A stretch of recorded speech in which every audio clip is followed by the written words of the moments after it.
Sebelumnya di Undead Ravening, Kang Feng mengejutkan semua orang dengan mengalahkan beberapa murid yang terbilang memiliki nama besar di keluarga mereka masing-masing. Hal itu membuat beberapa murid lainnya berambisi untuk membalaskan, yakni dengan mengalahkan Kang Feng. Namun percuma, hingga babak akhir Kang Feng tak terkalahkan. Ia menjadi bagian yang akan dikirim mewakili sekte Lucia dalam ujian memperebutkan tambang roh. Kang Feng juga meminta izin kepada Guru Feiwu untuk membiarkannya berkelana. Di sini ia menemukan benda langka yang ada pada burung emas. Dikala mendapatkan itulah, tiba-tiba datang pemuda yang sepertinya ingin merebut inti roh burung tersebut, coy. Nah, jadi di episode ini sangatlah seru. Yuk langsung aja kita masuk ke ceritanya.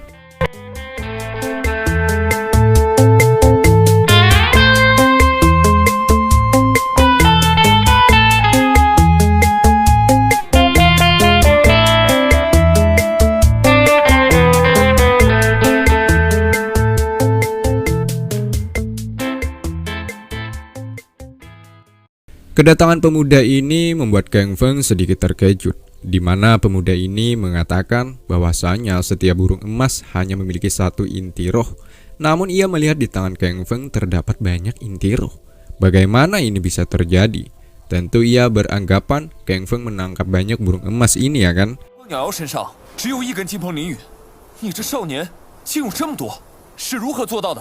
Kang Feng hanya membalas bahwa ia hanya beruntung saja mendapatkan banyak inti roh. Pemuda ini pun juga mengetahui bahwa dia adalah Kang Feng yang sebelumnya membunuh orang-orang dari keluarga Zhang. Ya, kedatangan pemuda ini untuk mengatakan bahwa keluarga Zhang menyayembarakan nyawa Kang Feng dengan harga yang fantastis. Pemuda ini kemudian mengancam Kang Feng jika tidak ingin terjadi kenapa-napa, ya kan? Terhadap nyawa Kang Feng sendiri, maka pemuda ini meminta inti roh itu agar diberikan kepadanya. Dengan itu maka permasalahan hari ini kelar. Dan pemuda ini tidak akan menyakiti Kang Feng, juga akan tutup mulut bahwa ia bertemu langsung dengan Kang Feng saat di sini.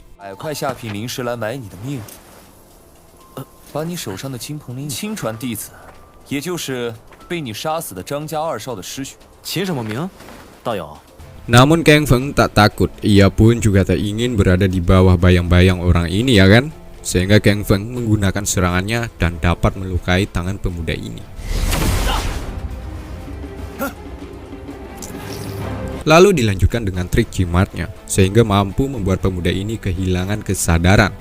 Seakan-akan ia melihat burung ini adalah si Tuning, wanita yang sebelumnya ia taksir.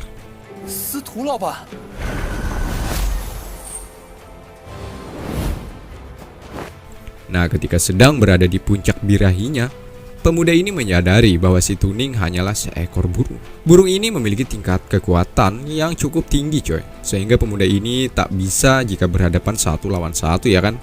Alhasil pemuda ini kalah. Hal itu dijadikan kesempatan bagi Kang Feng untuk mengambil benda-benda yang ada pada pemuda ini.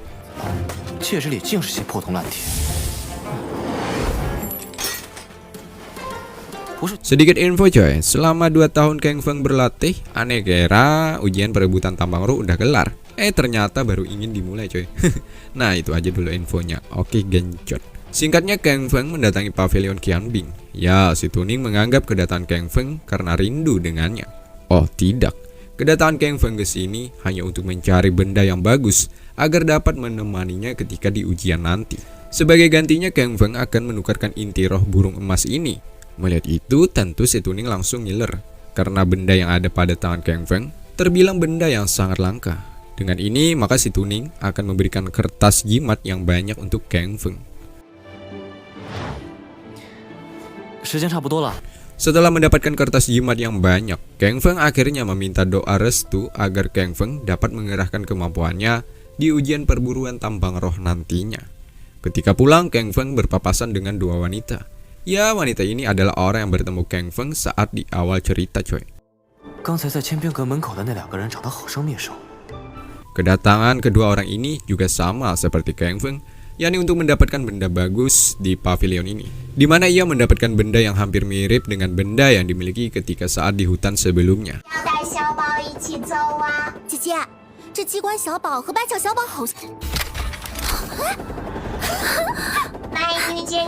Selain itu, kedua wanita ini juga ingin mencari seseorang yang pandai dalam pemurnian pedang.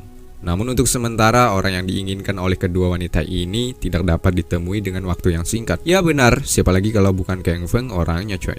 小宝和白小小宝好像啊，不过不像是傀儡，倒像是练齐了。不是说赤狐术很难晋升吗？这小葫芦当真是。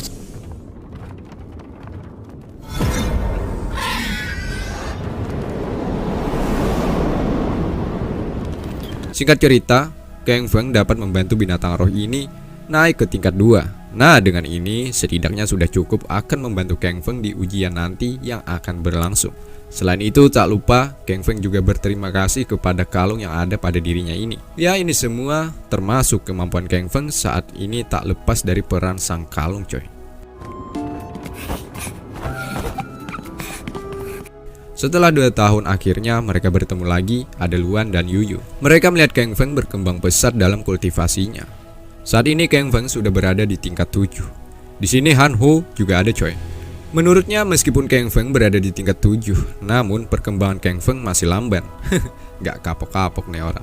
Karena mereka saat ini satu tim, sehingga Kang Feng tak akan memberikan Han Ho pelajaran seperti sebelumnya.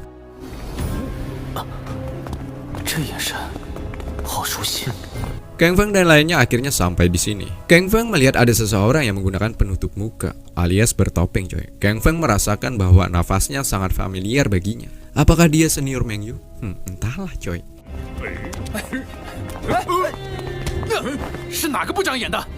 Di sini Xiao Fang tak sengaja menabrak Duan dari sekte Kuling, di mana Xiao Fang juga tak sengaja melepaskan benda dan diambil oleh Duan. Xiao Fang ingin mengambil benda tersebut, namun Duan menolak untuk mengembalikannya karena sudah berada dalam genggamannya ya kan. Artinya benda ini sudah menjadi miliknya. Di sini sempat terjadi aksi panas-panasan karena kedua orang ini saling ngotot satu sama lain.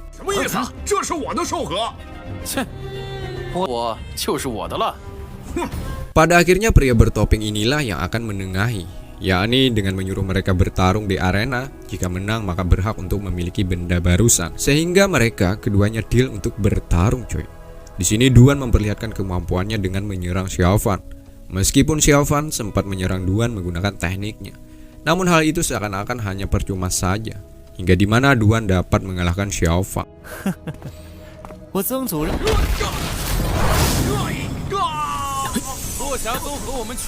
Han Ho yang datang saat itu mulai memanasi Kang Feng agar turun ke arena untuk mengalahkan Duan. Karena di mana menurutnya ini bersangkutan dengan nama sekti. Masa sekte Lucia dipermalukan oleh Duan dengan mudah? Mendengar itu Kang Feng panas ya kan? Tapi Luan menyarankan agar Kang Feng tidak terpancing akan kata-kata Han Ho. Sebab jika diteruskan, takutnya Kang Feng bukan lawan sepadan oleh Duan. Pada akhirnya Kang Feng tak bisa lagi menahan emosinya. Ia pun akan turun menghadapi Duan. Sampai sini rencana Han Ho berjalan mulus. Ia tahu Kang Feng akan masuk dalam jebakannya. Han Ho juga merasa Kang Feng akan dipermalukan dengan dibantai Duan. Secara statistik, Kang Feng berada di bawah kekuatan Duan coy. Ya, di sini mereka bukan hanya sekedar bertarung, melainkan mereka saling mempertaruhkan benda unik yang dimiliki mereka masing-masing.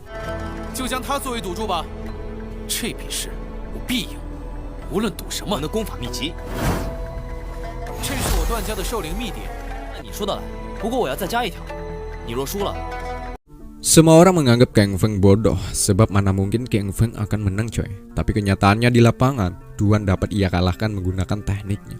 Sehingga terjadilah.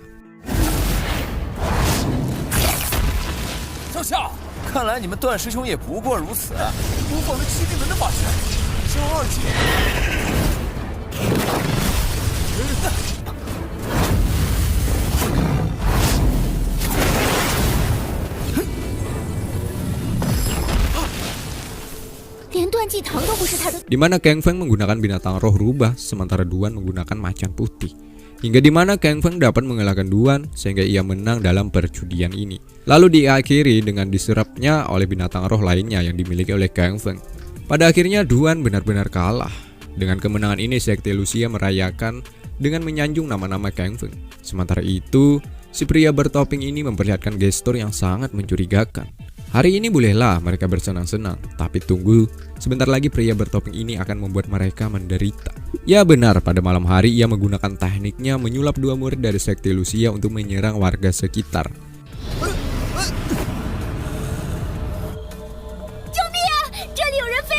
Nah, dengan ini maka dendam pria bertopeng ini untuk membuat sekte Lucia menderita sudah berjalan mulus. Hanya meninggal kehancuran sekte Lucia saja nantinya. Yap, dengan kejadian tadi, mereka murid dari sekte lainnya sudah berasumsi bahwa sekte Lucia telah melanggar aturan hukum di tempat ini.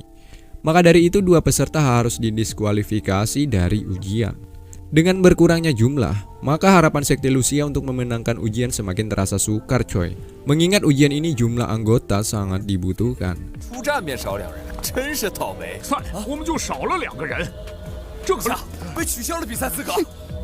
Sedangkan Kang Feng yang mencurigai pria bertopeng ini, ia pun mengikuti hingga ke tengah hutan, di mana pria bertopeng ini mulai mencurigai atas keberadaan Kang Feng coy.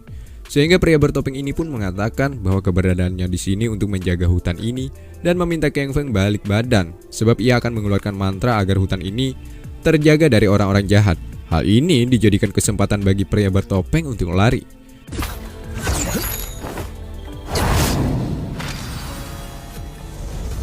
Nah, di saat itulah Kang Feng juga tak ingin kalah. Ia meletakkan jimat penanda pada punggung pria tersebut dan film pun bersambung.